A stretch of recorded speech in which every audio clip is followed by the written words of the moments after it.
Hi, welcome back to this channel. Today we're talking about more investment in properties. Well, tips on getting started on investing, especially in properties. Yeah. So our goal in the beginning actually have multiple stream of income. One of them is property, one of them possibly be this YouTube channel, maybe other things on the side as well. All I know is that I don't want to work as a 9 to 5 in the office for like 40 years until you retire. I don't want to retire then. I'd rather retire now. You're not really retiring, but just doing something from home that you like, and you don't have to do the KPI. If you work in sales, you're in that KPI. Yeah. Every time you're always gonna go chase on your tail. But anyway, that's our goal. So this is our tips and tricks, I guess, that we've done personally. That we've done. How do we get started in our property investing journey?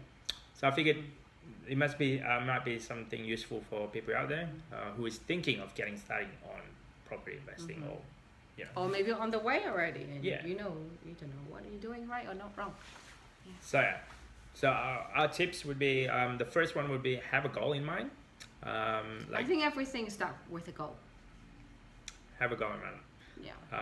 Without having a goal, like you're pretty much walking around aimlessly. You're making other people rich instead of yourself. What was your goal when you started? Get out of work as soon as possible. My goal was when I was 25. What's that? When I was 25 years old, like more than 10 years ago. And I was thinking to buy, reading all those books, property investing, you have to calculate how much you need to survive if you want to retire. So you need, my goal at that time was 20 properties and then sell 10. Sell 10. And that 10 can cover the original 10's mortgage, I pay it off, and just own 10 outright and receive the rental income from there. That was the goal. That was my goal. And it's supposed to be done within like my goal, it was buy and hold. Buy and hold at that time. And with the intention of buying one property per year, I think it was? Yeah, I think so. Yeah. But then didn't think of, your serviceability, tenants. So goal getting changed. So it was 10 years ago, and now our goals slightly change again because of circumstances, financially, and the fact that we have kids. Family, yes. Well, my goal is just pretty much receive a passive income outside of 9 to 5, outside of a job. But you still have to know your number. Yeah, exactly. You still have to work. It doesn't mean that you just stop working. You give you an option to work part-time or fully retire from your job, or do something that you like. Not that you just sit at home and do nothing. You do something else that you like, or maybe you can generate more money. Yeah. So, for example, this YouTube channel I'm passionate about this actually. Yeah. Telling people the world of my experience. Our journey on it. So our pros and cons and how we go about it. Anyway, so that's that. The next one would be understanding your personal asset and liability. So how do you explain that? It's just like a company again. You need to know how much money you have. I think the liability thing is the biggest thing when you borrow money, right? When you borrow money, because before you even borrow money, you kind of need to know your personal. What if you're making $100,000 a year, but your expenses is $120,000? Do you think you can survive? You're going backwards. Yes, you're going backwards. So you can't really go into property investing. You have to clear your own debt first. Clear all the unnecessary liabilities.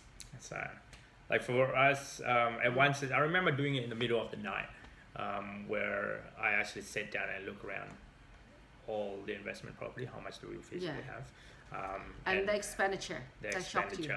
The expenditure that shocked me. I'm like, oh, okay. So just because you can afford to borrow X amount of dollars figure to buy a property, it doesn't make any sense if it's not making money. So we, at one stage, our portfolio was like money coming in more less than money going out. So that could be really stressful. So that time was draining our income. Yeah. The properties. So, and that would not work. Like if let's say money coming in, say $5, but your expenses is $6, it doesn't make any sense. So we have to let go of a few of them in order to be the other way around. Money going out is like $3 and money coming in is 6. So before you even have to get up to there, you need to know your personal money. Like if you have any car loan, credit card loan, personal loan, student loan, all these loans. So we prefer you guys to clear all of this before thinking of investment.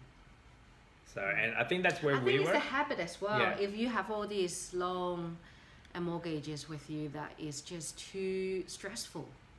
Life shouldn't be that stressful. It can get really stressful when you know your You're income. owing a lot of money. And plus the interest, plus this, plus that. Anyway. Yeah, even if you're not working and you have the house and there's no tenant, you still have to pay for it. The bank don't care. So total income. So you like understanding where your whole entire income is coming from. I mean, if you just have a job, that's easy. If you just have just one single income, understanding that and understand your expenses from there. I mean, if you have negatively gearing, how much is it actually losing per week? And what if the tenants? What if it's Correct. empty? So can you afford it? Can you afford just paying the mortgage plus the expenses? I speak to a few people, like when I spoke to them, and I show them the real numbers on I guess the basic level of how much is your loan, how much is your repayment, how much your income from the rental, and how much the expenses on the property, and I tell them you're minus X amount of dollars per week. When I tell them that minus X amount of dollars, they say, oh, that's okay. Like that sort of fell on me. That doesn't. Well, it's not much. I think what they're seeing is not much. Oh, it's only like $50 or $100. Yeah. But for me, I would rather be the other way around. No, but the situation was there were a tenant in there. What if there's no tenant? They stressed out. And I, like, for example, on one of the property, I did this. I did I guess, analysis on the property and how much the income and outgoing.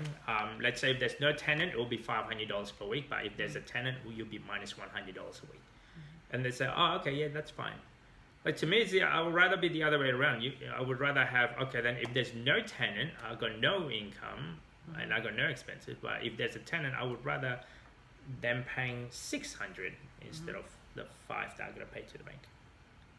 So, and in a sense, before you get even up to that far, you need to know your personal money, how much money if are coming in from the job.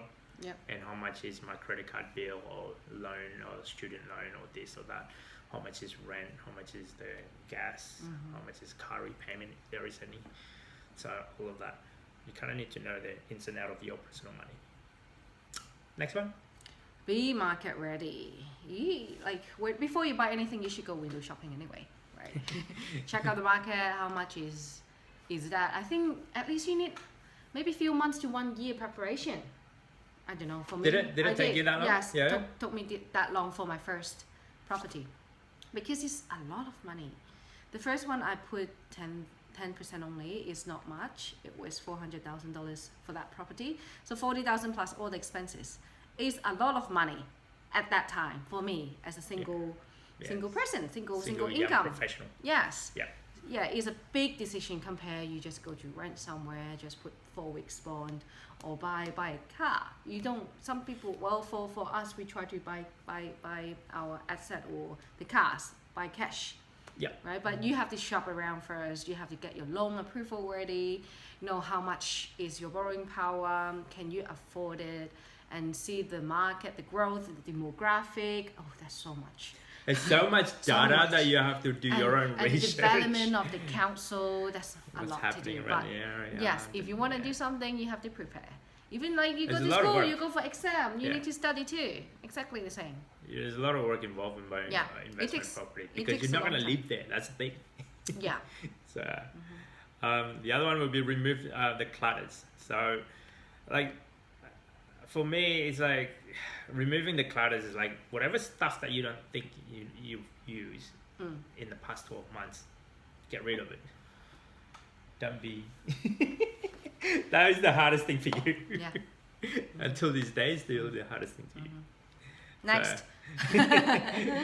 So if you can, I look at it as this: if you have a clear location, it's Clear like a clear mind. house, clear Yeah. space, clear mind. That's yes, it. I agree.